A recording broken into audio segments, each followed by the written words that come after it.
Bukti Putri Cenderawati bohong soal dilecehkan Brigadir J, adegan dalam kamar bocor.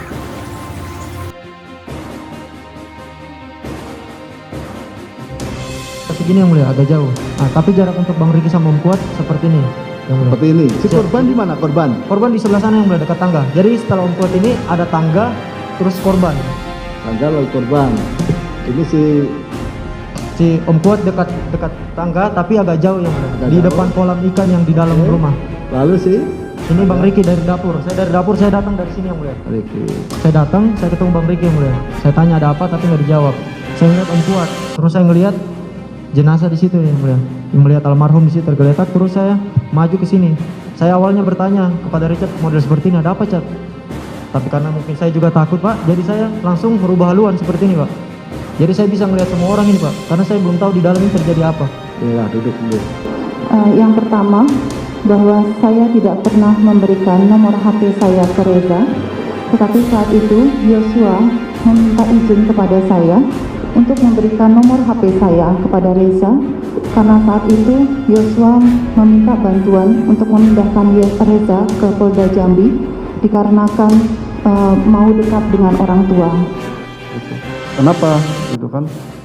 Karena kalau kita melayani pimpinan, fokus kita, konsentrasi kita tentu kepada pimpinan. Tapi untuk diri kita sendiri harus ada yang memikirkan, seperti itu kurang lebih yang mulia. Gitu kan? Kemudian Yosua menjawab kalau tidak salah, nikah sama siapa, dia bilang gitu. Nikah sama siapa juga, gitu. Sejumlah fakta baru mulai terungkap selama persidangan kasus tewasnya Brigadir J di Pengadilan Negeri PN Jakarta Selatan. Hal itu terungkap dari Bribka RR yang mematahkan adanya dugaan pelecehan terhadap Putri Cenderawati.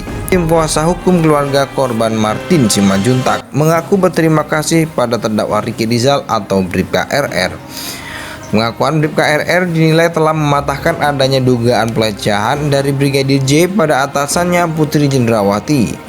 Bribka RR mengaku sempat diminta Putri Cenderawati memanggil Brigadir J.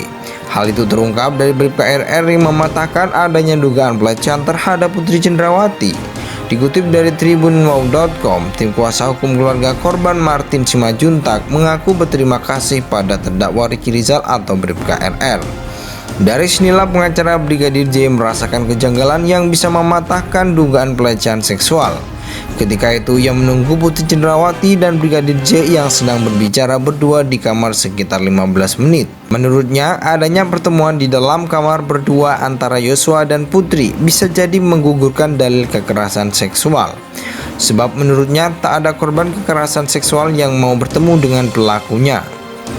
Dalam penuturannya, Ricky Rizal menerangkan kronologi kejadian, yakni selama ia berada di Magelang mendampingi Putri Cenderawati dari Selasa 5 Juli 2022 hingga berangkat ke Jakarta pada Jumat 8 Juli 2022. Selama berada bersama Putri Cenderawati, Bribka RR menegaskan tidak ada indikasi pelecehan seksual. Bahkan pada hari di mana pihak Putri bersikeras dilecehkan. Sejumlah fakta baru mulai terungkap selama persidangan kasus tewasnya Brigadir J di Pengadilan Negeri Jakarta Selatan. Termasuk dugaan pelecehan terhadap Putri Cenderawati terbantahkan di persidangan. Kak Seto kena prank Putri Cenderawati. Seto Mulyadi atau Kak Seto sempat menjadi sorotan karena mendukung penangguhan penahanan Putri Cenderawati di awal-awal kasus pembunuhan Brigadir J. Kala itu dukungan diberikan Kak Seto karena melihat anak bungsu Putri Cenderawati yang masih kecil, hingga kemudian penangguhan penahanan Putri Cenderawati dikabulkan Barreskrim Polri. Akibatnya Kak Seto mendapatkan kecaman dari banyak publik. Kini setelah tahu status anak bungsu Putri bukanlah anak kandung, Kak Seto mengaku kena prank istri Ferdy Sambo. Dalam sebuah tayangan, pria bernama lengkap Seto Mulyadi itu mengaku tidak mengetahui persoalan tersebut.